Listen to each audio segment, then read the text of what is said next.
students, today we're going to discuss a question from the O-level paper 2017 paper 2 question B7. So in this question, Joseph Proust developed the law of constant composition in the early 1800s.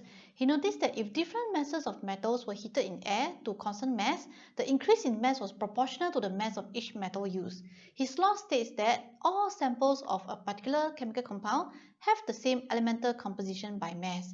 Proust collected data about the change in mass when the metals iron, lead, and mercury were heated in air to constant mass. He used the data to calculate the percentage composition by mass of the metal oxides, and here are the results that he obtained. Another chemist, John Dalton, came along and he realized that the law of constant composition could be explained if all compounds contain small particles of each element. This was the beginning of atomic theory. So he developed symbols and used them to represent elements and compounds. Some of our modern formula for the compounds show that Dalton's formula were not always correct. In A part 1, we are supposed to do some calculations to decide whether iron and mercury obey the law of constant composition when they are heated in air. Essentially, if we calculate the percentage increase in mass based on the data, we are calculating the ratio of the mass of oxygen with respect to the metal expressed in a percentage, because the increase in mass tells us the mass of oxygen. So if we were to do some calculations using the difference in the masses divided by the mass of the metal, this will be the results that you will get, and it appears that the iron oxides in the experiment seems to be quite consistent with 43% and 42.3%, whereas for mercury the difference of 4% will tell us that iron obeys the law of constant composition but not mercury. A part 2. Lead is a metal in group 4 of the periodic table. Lead forms two common oxides, lead-2 oxide and lead-4 oxide. Which oxide was formed when lead was heated in this experiment? So there were two compounds that were obtained in the experiment. So from which data should you use? You can use either. It will both give you the same answer if you calculate them both. But for the purpose of this question, you can just simply choose one to do the calculation. We're supposed to calculate the empirical formula of the oxide to support our answer. So here we put down the mass of lead and the mass of oxygen by calculating the difference between the final and the initial mass, and this will allow us to calculate the number of moles of lead and oxygen in the compound.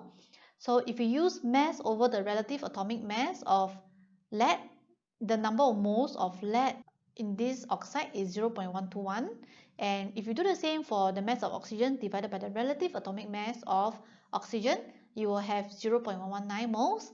So if you do a simple mole calculation, this will allow you to figure out the simplest mole ratio for lead and oxygen is 1:1. Therefore, the empirical formula for this lead oxide is lead PbO, or lead-2 oxide was formed. In B part 1, we are supposed to describe how Dalton's formula for water, hydrochloric acid, and nitrogen monoxide compare to their modern formula. So in Dalton's formula for water, it is made up of one hydrogen atom and one oxygen atom. Of course, in our modern formula, it is represented by H2O. Therefore, Dalton's formula for water consists of one hydrogen atom and one oxygen atom, but we can write in our answer, our modern formula for water consists of two hydrogen atoms and one oxygen atom. How about hydrochloric acid? From Dalton's formula, it seems as though it is made up of one hydrogen atom and three oxygen atoms, which is very different from what we expect in our modern formula. It will be made up of one hydrogen atom and one chlorine atom. So we can see here, Dalton's formula for hydrochloric acid actually consists of only one hydrogen atom, but there are three oxygen atoms. So it seems to be not correct and not consistent with our modern formula for hydrochloric acid, which consists of one hydrogen atom and one chlorine atom. For nitrogen monoxide, it seems as though the modern formula and Dalton's formula is consistent. It consists of one nitrogen atom and one oxygen atom. This is Dalton's formula for a common metal salt in B part 2 of this question. The formula of this salt does not agree with its modern formula. We are supposed to suggest the name of the salt based on the modern formula and explain our reasoning. So what we can do is to have a very quick recap. What is the definition of a salt? A salt is a substance formed when the hydrogen of an acid is replaced by a metal or an ammonium ion.